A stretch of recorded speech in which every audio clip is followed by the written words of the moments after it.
Welcome to Geordie Lass and Doc Sass. One day, a Geordie and a Canadian walk into a bar and decide to start a podcast about relationships, and what a topic that is.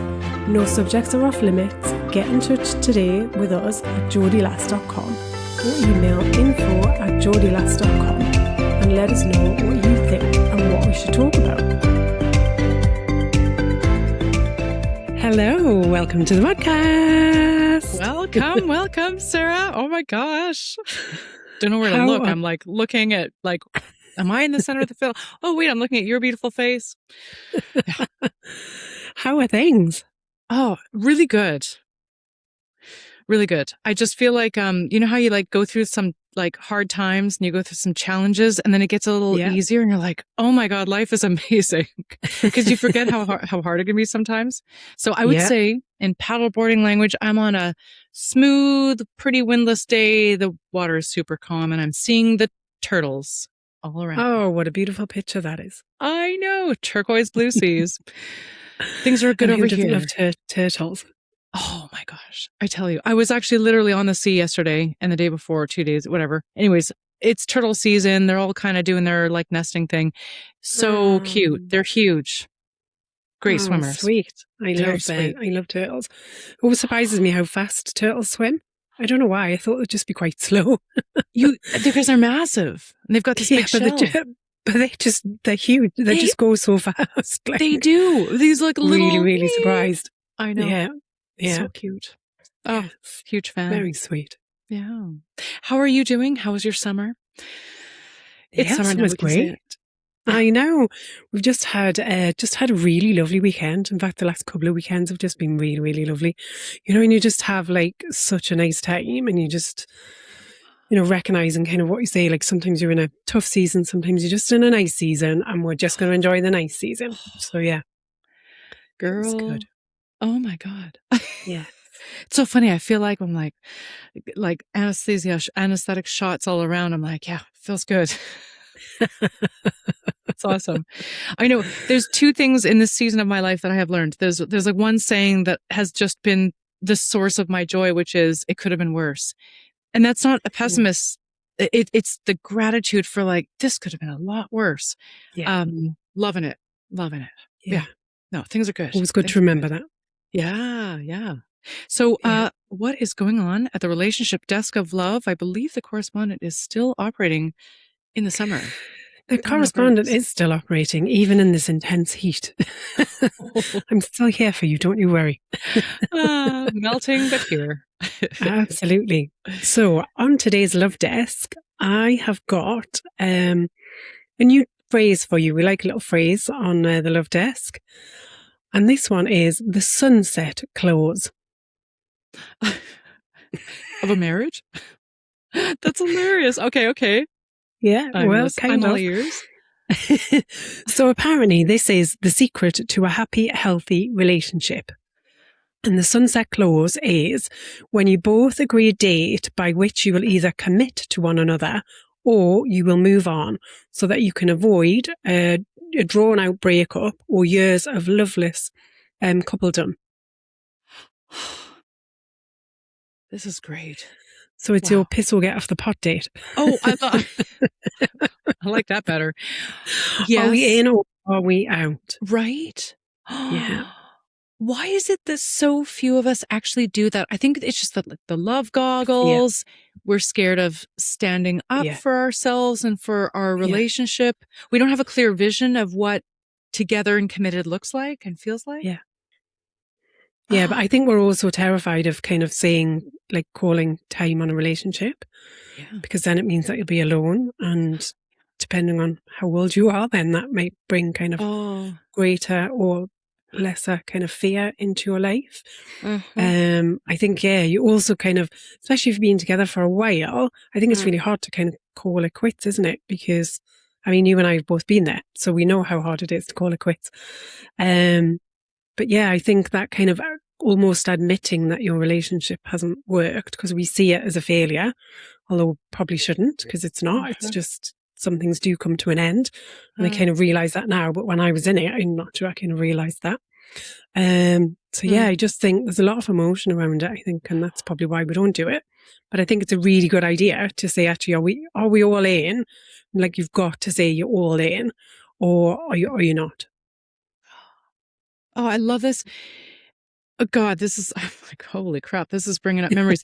It's amazing how we throw good money at bad money. We spoil the opportunity cost because we're just hanging out in a relationship where we could be doing something else. We could be having a beautiful, fruitful single life or single period. We could be meeting somebody else that for, with whom we could actually form a more healthy, stronger relationship. So really like this relationship is sitting in our train station, taking up space and just, but when I was in there, such the delusional thoughts, totally terrifying to walk away. Then this goalposts shifting, like maybe next month it'll get better. And the thing is too, there's this like, well, it's not working. So why don't we like get married? Why don't we buy a house together? Why don't we start a business Have a together? baby. Ooh, oh, nothing like having a baby baby won't fix a relationship. Yeah. I'll save you a few thousand pages. It won't. Yeah. Yeah. I remember that. What's so funny is that I will distinctly remember June of a few years ago. That would be 4 years ago. And June, and I literally said, I looked up at the moon, and it was a full moon in June. And I looked up, and it's on my Facebook. And I said, I will not, to myself, I said, I will not feel like this next month. I will not feel like this. It was just the depths of despair. And I kept that promise. So I have actually lived that thing of commit to yourself that next month will be better. Next year will be better. Next, pick some time in the future. Yeah.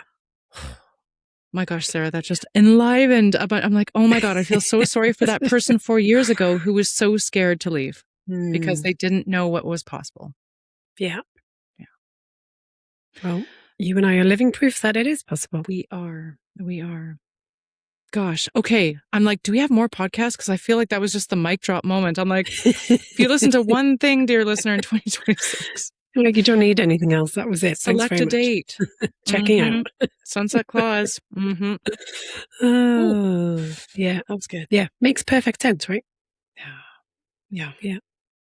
It's scary, but you will live through this. You come through hard things and you'll be able to do this too. And remember, it's it's a choice of kind of committing or leaving. So, yeah. And that's a hell, like all in, like a hell. Yeah. Not and like I think you have to be all in. I think you have to say, like, this is it. Like, we are never getting divorced. We are not separating. We are working through whatever it is life throws at us. Hell or high water. Buckle in. Space station. Yeah.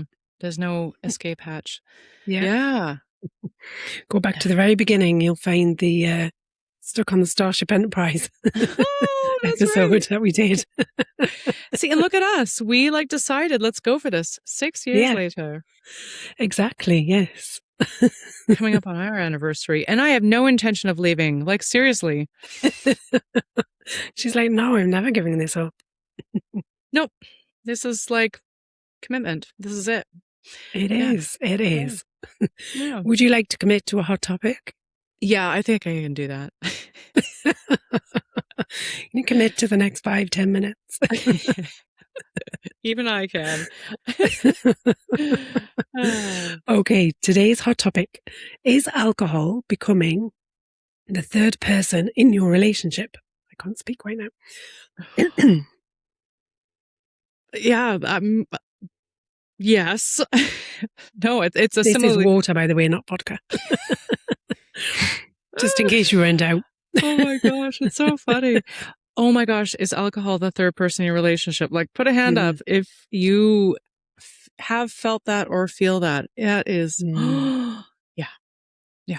I think it's really common, isn't it? Like, alcohol is just such a big part of kind of life, isn't it? It kind of things just revolve around it, events, especially in the summer. I mean, who doesn't like a glass of rosé in the garden? Oh, I definitely hold my hands up to that one. But I think there's a potential point, isn't there, where it kind of can become kind of too much and it can take over. So it stops being fun. And this kind of relationship with alcohol and its relationship with the two of you you can start to kind of see the fun and the happiness of the early days kind of slipping away, and it's being replaced by something which is kind of, you might spot the signs of, like, we always have to be having kind of a drink. We can't switch off without a kind of, without some, a glass of something to help kind of tip the balance. It's about whether you kind of look forward to kind of the drink more than you look forward to seeing your partner. Kind of some of those things I would say are, a bit of a kind of a worrying sign, aren't they? Interesting. I was talking to some people not so long ago, and they were talking about how their parents had a terrible relationship with alcohol, and just how it kind of, had such a negative effect on the family as a whole. And how that was really, really hard to kind of be, brought up in that sort of environment. Oh, yeah. And actually, skip generation, my grandparents, just really awful, period. And it's so, like, it's funny because then if you have any experience with alcohol in the family, you get very surprised as to how you can have a relationship that is so affected by alcohol, where the alcohol is the third person. And you're like, how did I get here? Didn't I know better? Interestingly, so I believe that there is some documentation that alcohol, when there are two people who don't drink, a relationship, tends to stay together, or if it's going to fall apart for other reasons. When two people have problematic drinking, that doesn't tend to break up the relationship. They've got all sorts of other issues, but that doesn't tend. It's when there's a discordance. A divide. One person has one person has a problem with alcohol and the other person doesn't. And actually, and my words in this podcast are to the person who doesn't have the problem with alcohol, whose partner or spouse does. And it's so lonely. If you find yourself being hyper aware of when your partner starts drinking, they crack the first drink, and you're like, oh, and you feel that knot in the pit of your stomach, and you're like, oh, here we go. If you've ever nursed your partner through an entire day after drinking because they are so sick or even alcohol poisoned, maybe this is for you. It's an awful feeling. Awful. Yeah. So I think that's a problem though, isn't it? Because there's this kind of divide, and you want kind of different things. The connection, it then kind of disappears because you've just got this, it's kind of like often it's unspoken, isn't it? So we often don't kind of raise these things, but you've just got this unspoken challenge between kind of both of you. I was working with a client not so long ago, and they had this exact problem in their relationship where, the other party would literally lose kind of days, and then the impact then on kind of the rest of the family as well, where, can't do the things that we would want to do because of this, the kind of situations that you find yourself in. So I think, that we're not kind of saying you shouldn't kind of drink, you shouldn't drink in your kind of relationship, but I think what we are saying is if there are some certain signs or certain kind of areas where you're just not kind of happy, and maybe you're feeling this kind of distance, this loneliness that you describe, or there's just a real kind of unhappiness with kind of, the whole kind of mix, then that's when, you do need to start to have some conversations, because often, we don't talk about these things because we find it really difficult, or we feel like maybe it's not our place. I mean, it really kind of steps into this kind of parent-child relationship. I often think if you've got one party that's trying to tell another party how to kind of live their life, then that kind of, is that, like, how does that feel? Some people would say, well, actually, that's not acceptable. Others would say, well, no, I absolutely should be able to say that. So I think it just creates this real difficult situation where we find it very hard to kind of speak up and advocate for ourselves, because we're kind of stuck in this, kind of strange arena that we didn't really expect to be in. That we did not, especially because, like, oftentimes in the early part of a relationship, alcohol, even if there's heavy drinking in the start of the relationship, it feels very like romantic and oftentimes very intense, confessional kind of early bonding.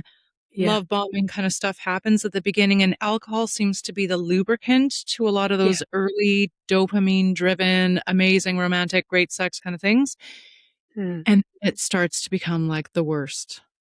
But I think that's also, highlights another kind of challenge area, doesn't it? If you can't kind of share your feelings when you haven't had a drink, then that that is a kind of challenge. If we're not being Oh, yeah. honest, in our relationship at other times, and we need something else to help us to be honest, then that I would say is another kind of red flag in the relationship, that Oh, it's yeah. not really healthy if you can't kind of express yourself.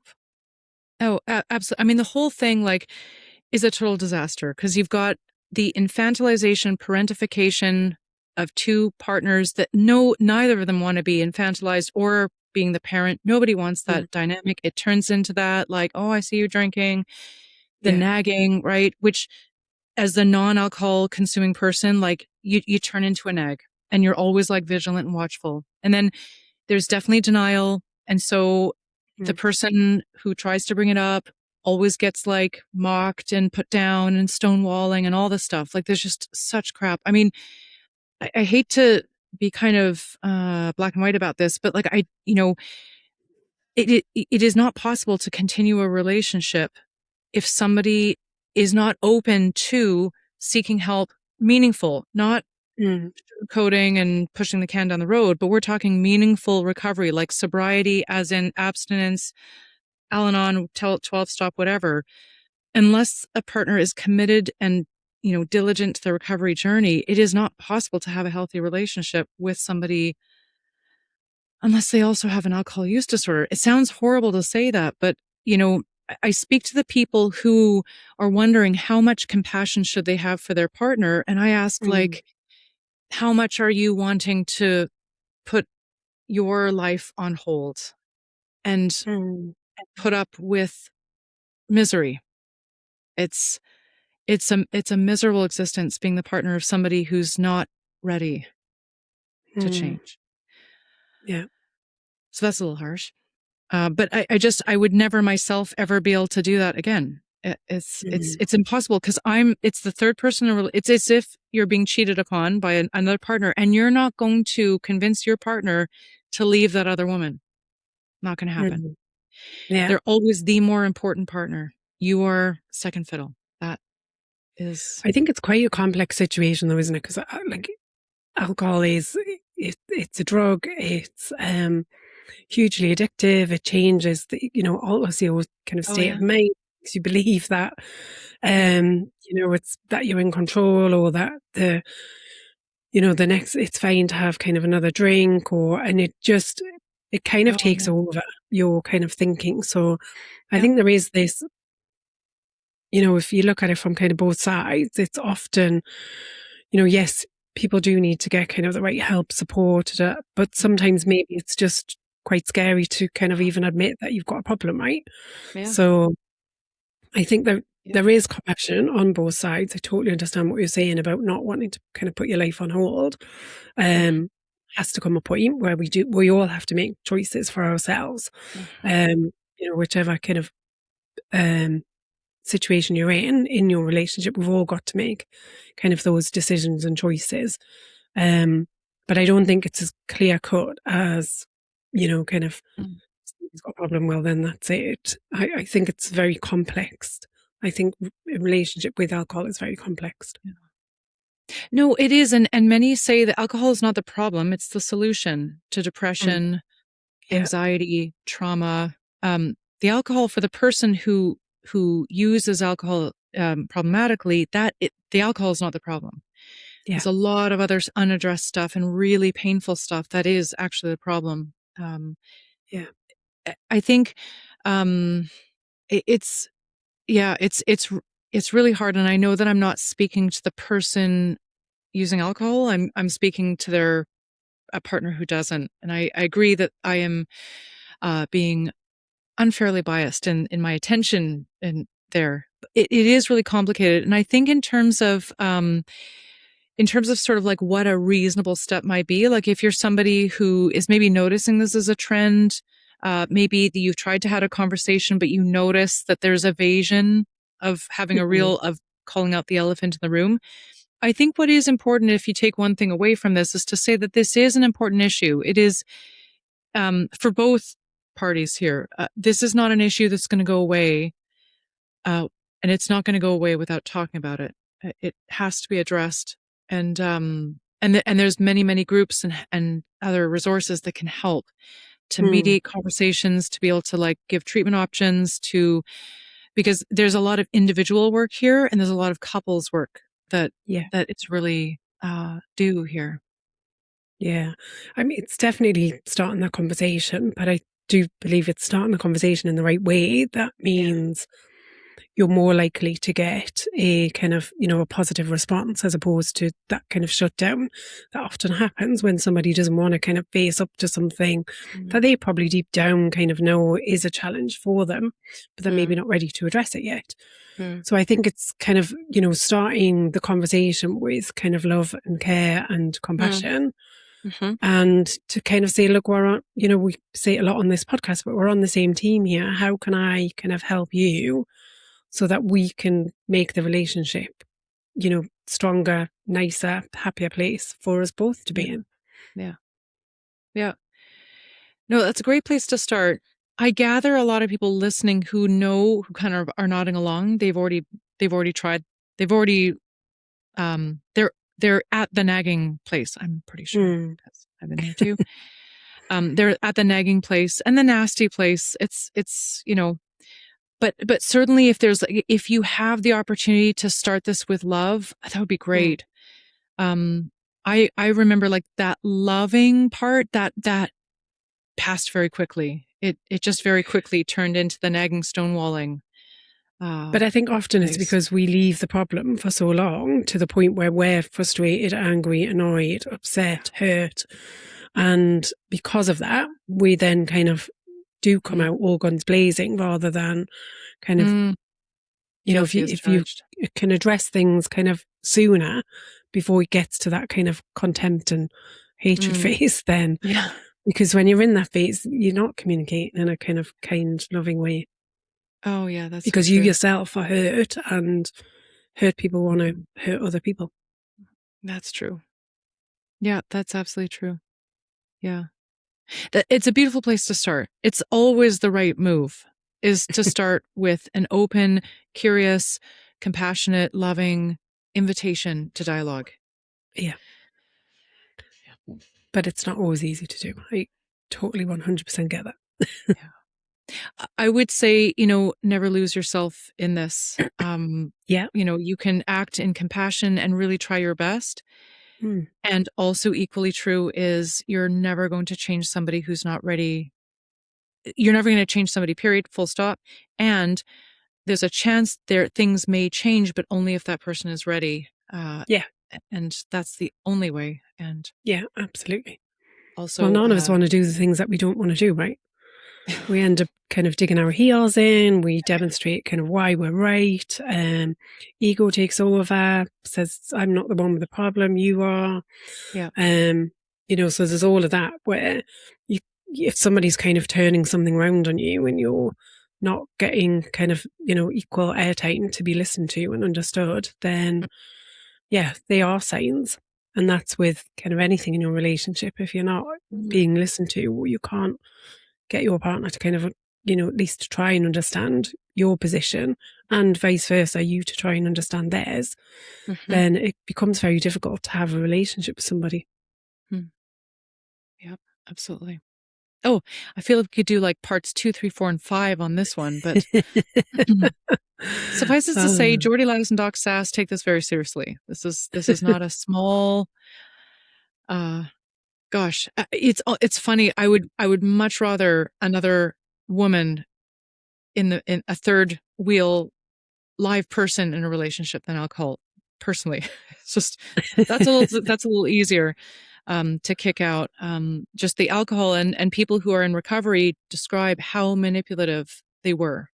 I think it makes sense. So if you've had a bad experience with something, you're absolutely never going to want to go back to that, are you? Because you kind of, it's easy to kind of recall the kind of painful memories that say, I'm never doing that again.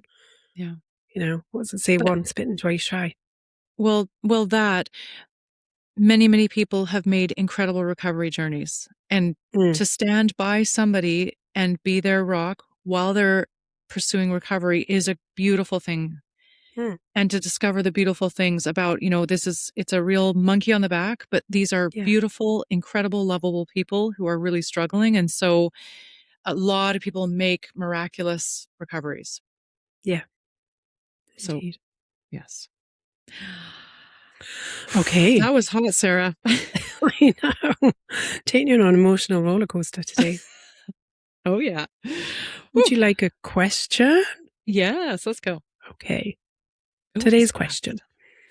Since my partner and I have moved in together, they've completely stopped prioritizing their own friends and hobbies, and now they rely on me to be their sole source of social interaction. How do I gently encourage them to build an independent life outside of our relationship? Oh, fascinating. Yeah. And it's so funny. I will bet you they're not even aware. Yeah. It's so funny because if we hear this, we're like, oh, that's quite silly. It is always a good thing to have many people in your lives and not sort of constrain and, limit your options. So any couple presented this with, if they had sort of like their eyes wide open, be like, oh, that's quite silly. Yeah, we should. So why does this happen? I think often I think there's probably a couple of reasons why it can happen really. Maybe you're of the personality type that actually doesn't really like interacting with other people and you've done it in the past because kind of, it still fulfills a need. Maybe you don't want to spend all of your time on your own, but you equally kind of maybe you get quite drained by other people and then you kind of meet your special person, you think this is it, I don't need to bother with the outside world anymore. So maybe totally. maybe that's one scenario. I'm just happy. I just don't want to do people. I just want to do me and you. And that's what brings joy and happiness to me. So maybe you're kind of that side and just the effort of kind of going out and doing other things is too much for you. I do know people who are like that. Ah, well, and also like the dope sick 6 months, you pretty much hole up for the entire weekend with sex and wine. Well, okay, maybe with our hot topic, maybe sex and pizza. I don't know. That is so true. That early stage of your relationship where you cannot spend enough time with each other. You just want to know everything about them. You want to be inside them. You are just so love dope sick. Well, it's the novelty factor, isn't it? Especially kind of when you first move in with somebody. I mean, gosh, we were together 8 years before we moved in, and then the first 6 months were really, really hard. But now, despite we the love slow living. on ramp, Oh my God, yeah, even kind of 8 years, but sometimes I think maybe that's worse because you kind of overthink, develop your own life, don't you? And then you have to live with another human being. Yeah. I've lived with my kids who were absolutely fine living with me, but anyway, we're much happier now. But yeah, when you first kind of move in, I think it's different obviously for us later on in life with children and stuff. I don't know if this couple, it doesn't sound like they've got kids. It sounds like that kind of more, first kind of serious-ish relationship. And when you move in, it's great, like setting up a house together. You enjoy kind of cooking together, deciding, what you're going to eat, doing all your kind of food shop, all of those fun things, watching TV, saying, let's play a game, let's go for a walk. It's easy to kind of just immerse yourself in that, isn't it? And totally forget that there is a world outside. Especially we've heard this before, haven't we, where people have kind of moved in together in the winter and people don't really do so much in the winter. And then this kind of summer comes around and you're like, right, come on, let's go and kind of live our lives. Let's go and kind of meet up with friends again. And, but the other person's like, well, no, I thought this was it. I thought this is what we're getting. So yeah, maybe there's a different level of expectation here. Yes. Oh, yes, totally. It's interesting that this kind of reminder is coming from a friend. It's kind of an interesting equation that there's this kind of, okay, well, the couple has kind of gravitated on, okay, there's one person that we do like seeing that's within our comfort zone, and let's just continue to kind of beat that drum.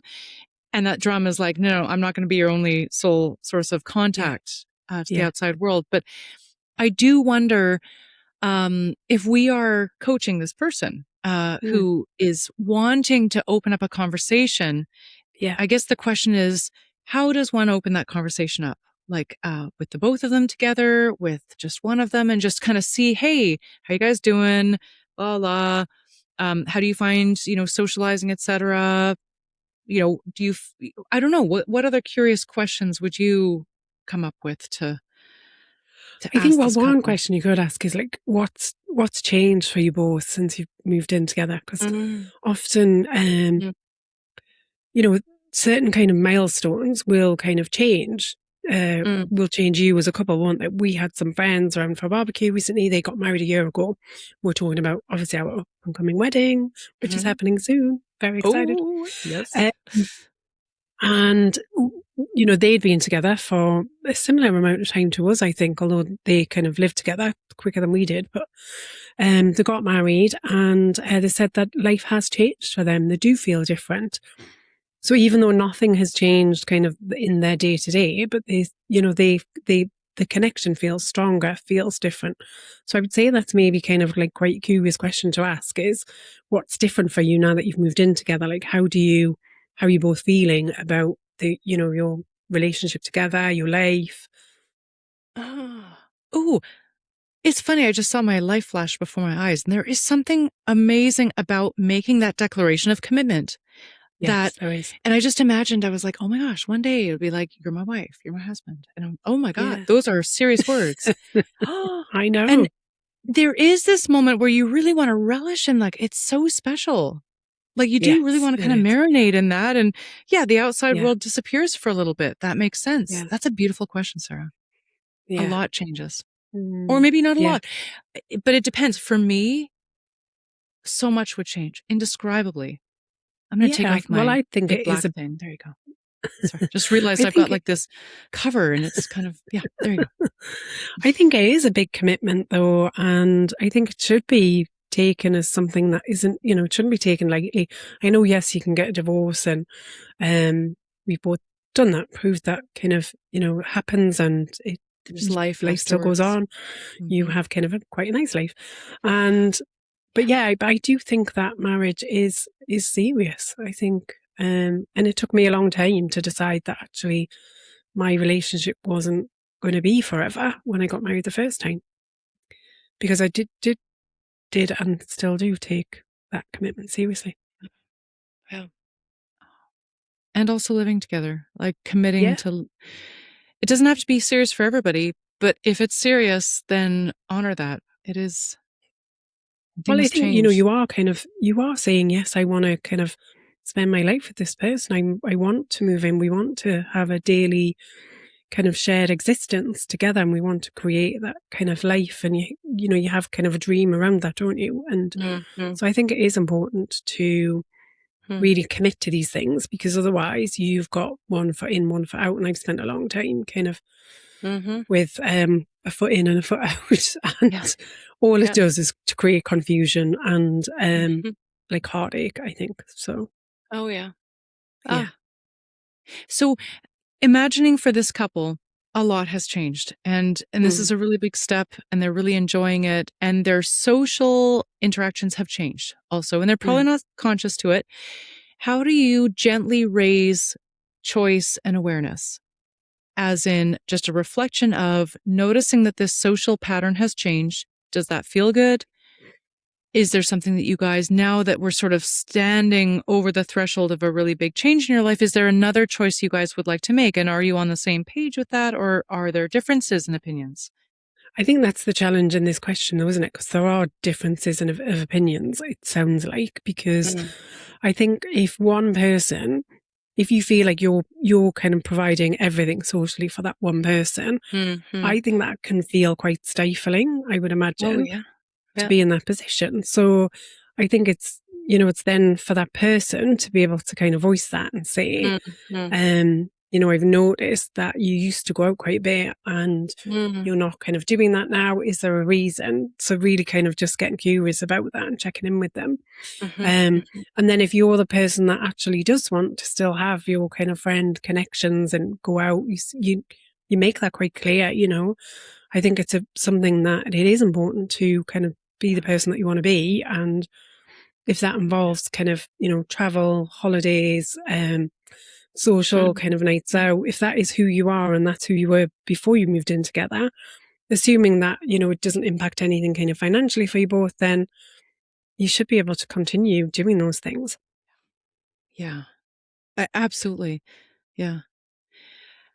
Jealousy and I mean, differences of opinion as well as fear and fear, which is covered over by, you know, jealousy and insecurity. Mm. That can start to kind of raise its head at this point in time. Yeah. Yeah. But I think, you know, you should want to kind of celebrate nice things for your partner. I'm a firm believer in this. So whether that's them kind of going, you know, to enjoy a round of golf on a Saturday, or whether it's, you know, them going away for a holiday with some friends, or exploring something that they want to do, I think you should want to kind of support your partner in that. Like, I've never quite understood why you wouldn't, but well, I can understand it, but I think that's the area of work. If you're feeling like you can't and there is jealousy there, or anxiety, or you're worried, then that's, you know, points to kind of your area of development that you need to work on. Yeah. Agreed.